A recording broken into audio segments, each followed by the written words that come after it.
नमस्कार। मैं हूं अमर फौजदार। स्वागत है आपका अमरनामा में। सुना है कहानियां सच नहीं होती, कहानियों में सच होता है। लेकिन जो कहानी मैं आज सुनाने जा रहा हूं वो सच नहीं मालूम पड़ेगी, लेकिन वो पूरी तरह से सच है। क्या आपने कभी सोचा है कि कोई इंसान सपनों में गणितीय सूत्र देख सकता है? शायद नहीं, लेकिन श्रीनिवास रामानुजन के लिए यह एक सामान्य बात थी। कहते हैं कि उनके सपनों में देवी नामगिरी प्रकट होती थी और गणित के जटिल सूत्रों की झलक देती थी। यह सुनने में भले ही अद्भुत लगे, लेकिन रामानुजन का यही दावा था। गणित उनके लिए कोई साधारण विषय नहीं था, यह उनके लिए आध्यात्मिक अनुभव था। रामानुजन तमिलनाडु के एरोड नामक गांव में 22 दिसंबर 1887 को जन्मे थे। उनके पिता एक कपड़ों की दुकान में क्लर्क थे और उनकी मां मंदिरों में गीत गाया करती थी। उनके परिवार की आर्थिक स्थिति बहुत अच्छी नहीं थी। रामानुजन का बौद्धिक विकास भी सामान्य बच्चों जैसा नहीं था। 3 साल की उम्र तक बोलना भी नहीं सीख पाए तो सबको चिंता हुई कि कहीं लड़का गूंगा तो नहीं है। लेकिन यह किसी को नहीं मालूम था जिसको सब लोग आज गूंगा समझ रहे हैं, वो आगे चलकर अपनी दैवीय प्रतिभा से सबकी बोलती बंद कर देगा।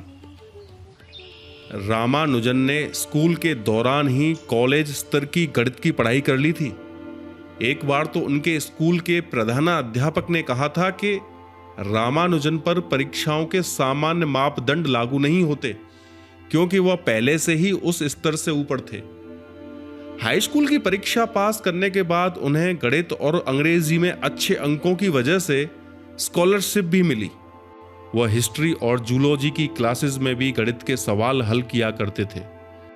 नतीजन वह बाकी विषयों में फेल हो गए और स्कॉलरशिप भी हाथ से चली गई। इस कठिन समय में रामानुजन ने कुछ ट्यूशन और खाता बही का काम किया, लेकिन गणित से उनका रिश्ता अटूट रहा। उनके जीवन का सबसे महत्वपूर्ण मोड़ तब आया जब उन्होंने 16 साल की उम्र में कैम्ब्रिज यूनिवर्सिटी प्रेस की सिनॉप्सिस ऑफ प्योर मैथमेटिक्स पुस्तक हाथ में ली। इस किताब ने उनके लिए जैसे गणित का एक नया द्वार खोल दिया। उन्होंने बिना किसी औपचारिक प्रशिक्षण के अपने खुद के थ्योरम्स और प्रिंसिपल्स बनाना शुरू कर दिया। लेकिन यहाँ एक दुविधा थी, उन्हें मान्यता नहीं मिली। उन्होंने गणितीय परिणाम बनाए, लेकिन कोई उनके काम को समझने वाला नहीं था। कुछ सालों बाद 1907 में जब उन्होंने फिर से 12वीं की परीक्षा दी तो वे फिर फेल हो गए। इसके बाद उन्होंने स्कूली शिक्षा से किनारा ही कर लिया।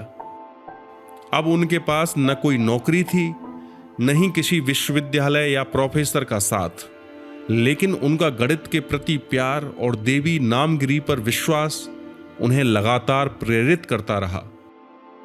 1909 में रामानुजन के परिवार ने उनका विवाह जानकी अम्मल से करा दिया, जो उस समय सिर्फ 10 साल की थी। विवाह के बाद उनके लिए पूरी तरह गणित में डूब जाना संभव नहीं था और उन्होंने नौकरी की तलाश शुरू की। मद्रास में 12वीं की परीक्षा पास न होने की वजह से उन्हें नौकरी नहीं मिल पा रही थी और उनका स्वास्थ्य भी गिर गया। एक डॉक्टर की सलाह पर उन्हें वापस अपने गांव लौटना पड़ा। कुछ समय बाद जब वो ठीक हो गए, वे फिर से मद्रास लौटे और नौकरी की खोज जारी रखी।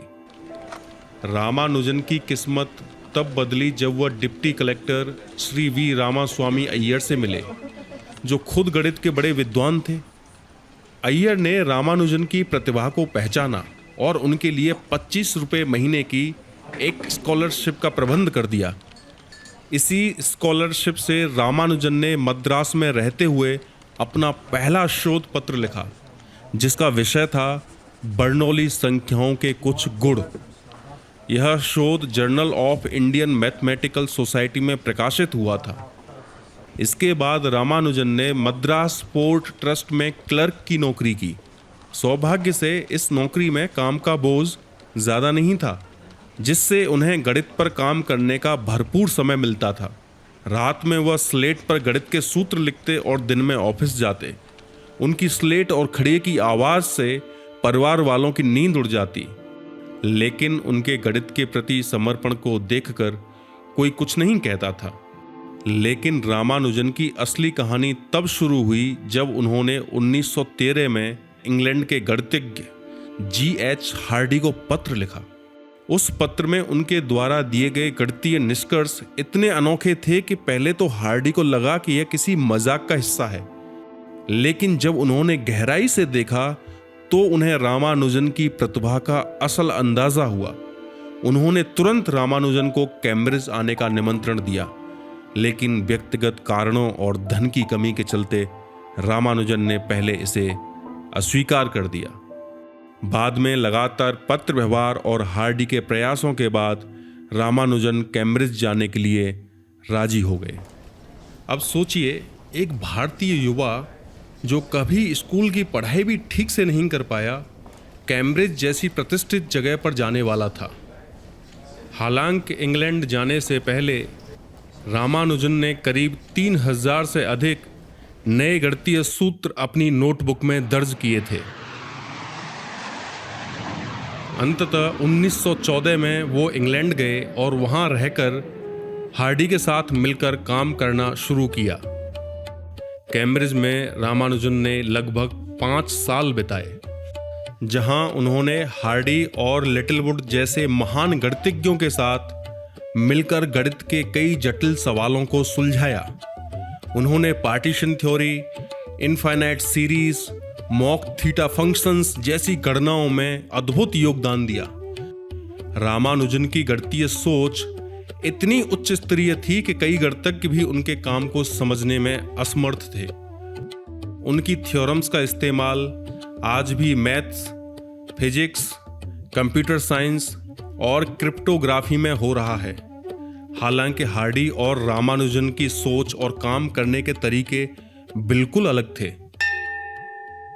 जहां हार्डी एक नास्तिक थे और गणित में सख्त प्रमाणों पर विश्वास करते थे, जबकि रामानुजन अपने गणितीय विचारों को आध्यात्मिकता से जोड़ते थे।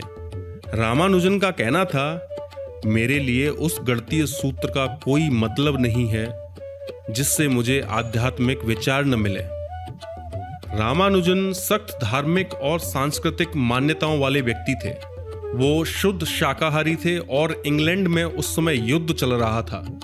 भोजन और स्वास्थ्य के लिहाज से हालात काफी खराब थे। इंग्लैंड का ठंडा मौसम और वहां का अलग खान पान उनके लिए घातक साबित हुआ।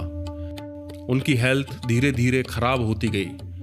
1917 में उन्हें ट्यूबरकुलोसिस हो गया, जिससे वे कभी उबर नहीं पाए। इसके साथ ही उनका शरीर कुपोषण से जूझ रहा था। हालांकि कुछ डॉक्टर्स का मानना था कि उनकी मौत का कारण लीवर इन्फेक्शन भी था। 1919 में उनकी हालत इतनी खराब हो गई कि वे भारत लौट आए और 1920 में मात्र 32 वर्ष की आयु में उनका निधन हो गया। यह दुर्भाग्यपूर्ण था कि इतनी कम उम्र में दुनिया ने एक अद्वितीय गणितज्ञ को खो दिया। लेकिन उनकी मौत उनके गणितीय चमत्कारों को रोक नहीं सकी। रामानुजन ने अनगिनत ऐसे थ्योरम्स और प्रिंसिपल्स बनाए जो आज भी गणित के क्षेत्र में शोध का आधार हैं। उनके मॉक थीटा फंक्शंस और पार्टीशन थ्योरी जैसे कार्य आधुनिक गणित और भौतिकी के महत्वपूर्ण हिस्से बने हुए हैं। उनके काम ने गणित को केवल गणनाओं से आगे बढ़ाकर एक कला और विज्ञान के बीच की कड़ी बना दिया। रामानुजन के गणितीय चमत्कार उनके जीवन का सबसे बड़ा उपहार हैं। उनकी सबसे प्रसिद्ध खोजों में एक है रामानुजन संख्या 1729। एक दिन जब हार्डी उन्हें देखने अस्पताल आए तो उन्होंने कहा कि 1729 1729 एक साधारण संख्या है, बड़ी नीरस सी संख्या है। लेकिन रामानुजन ने तुरंत जवाब दिया, नहीं, यह सबसे छोटी संख्या है जिसे दो अलग अलग तरीकों से दो घन संख्याओं के जोड़ के रूप में लिखा जा सकता है। इस घटना ने साबित कर दिया कि उनके लिए हर संख्या एक विशेष अर्थ रखती थी। रामानुजन की गणितीय प्रतिभा ऐसी थी कि उनके अंतिम दिनों में भी उन्होंने कई नए थ्योरम्स और सूत्र खोजे। उनका एक पुराना रजिस्टर जिसमें उन्होंने अपने थ्योरम्स और सूत्र लिखे थे 1976 में ट्रिनिटी कॉलेज की लाइब्रेरी में मिला। इस 100 पन्नों की नोटबुक को आज भी वैज्ञानिक एक रहस्य की तरह मानते हैं, क्योंकि इसमें कई ऐसे सूत्र हैं जिन्हें आज भी पूरी तरह समझा नहीं जा सका है। रामानुजन बचपन से ही एक विलक्षण प्रतिभा थे। उन्होंने खुद से ही गणित सीखा और अपने जीवन में 3884 थ्योरम्स की रचना की, जिनमें से ज्यादातर सही साबित हो चुके हैं। उनकी गणितीय सहज बुद्धि और बीजगणित मतलब एलजेब्रा में अनोखी समझ ने उन्हें ऐसे मौलिक और असाधारण परिणामों तक पहुंचाया जिनका प्रभाव आज भी देखा जा रहा है। रामानुजन गणितीय आकाश में एक ध्रुव तारे की तरह हैं, जिसकी रोशनी आज भी मार्गदर्शन का काम कर रही है। धन्य है ऐसी प्रतिभा जिसने भारत जैसे देश को चुना। जब तक गणित रहेगा तब तक रामानुजन वैसे ही ध्रुव तारे की तरह आकाश में चमकते रहेंगे।